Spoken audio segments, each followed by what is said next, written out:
Billy Wilson had become a sort of mythical figure to me, a tragic hero. Here was a man, a visionary, who was decades ahead of his time, and then, as fast as you can say, Facebook, the world whipped past, rendering him irrelevant at best, forgotten at worst. He seemed like the kind of figure who only surfaced in great works of fiction, or Daniel Day-Lewis movies. But as refreshingly original as Mr. Mouse may be, after touring his farm, it was pretty clear that even with the 25-year head start, there were obstacles to scaling this thing up.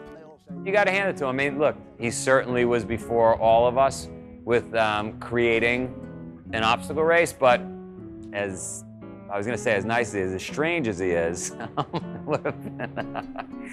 he would have needed like a comet to hit him to fucking go worldwide with this thing.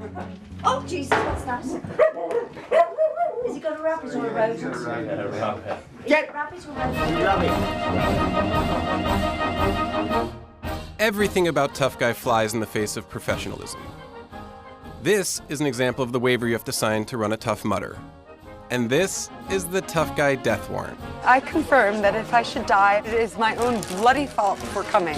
I understand that all safety measures are in place and that I should have personal insurance to cover my ineptitude. Nutters. At a time when the leading brands are activating social media campaigns and analyzing impressions, Mr. Mouse is still licking stamps. I still like today to send out by post the jelly news. The Jelly Leg is an odd quarterly newsletter that I'll let James try to explain. Sometimes it contains race information, sometimes it contains bizarre stories about the love of a donkey. The love of a donkey is the greatest, a baby donkey is the greatest thing in the world. Nothing about the actual event itself, nothing about the course or race timings or a number, just 4 pages on how lovely donkeys are, which was lovely to read. I enjoyed it thoroughly, but it didn't really make much sense. Least of all, financial sense. We spent $60,000 on postage last year on.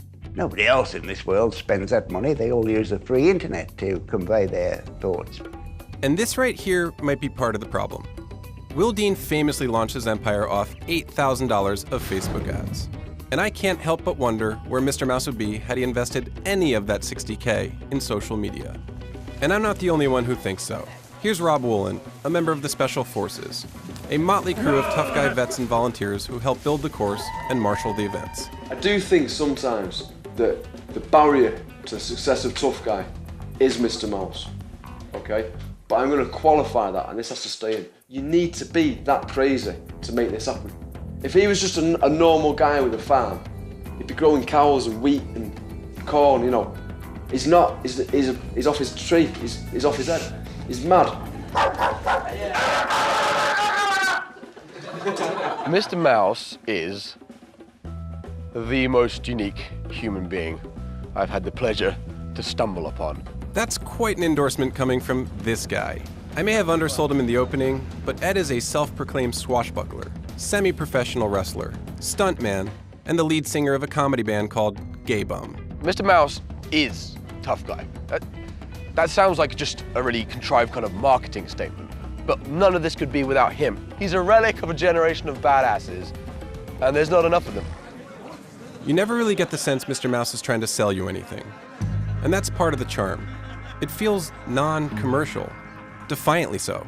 I've worked with sponsors. Sponsors are a nuisance because they want 2 suits in your office all the time to tell you what to do.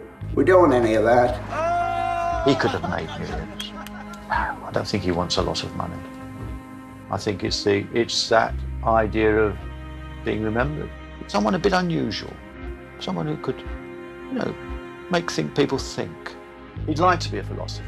I should be in my little cave on the hillside where people beat a path to come to for the wisdom, because that is where I wanted to be.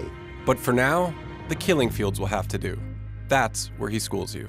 It's an exercise in pain and suffering, what people can endure, what they're willing to endure, and how far they're willing to take themselves before they step back and say, I've had enough. And some people can do it and some people can't. And on a bone-cold morning in the Midlands, I was determined to figure out which of those people I was.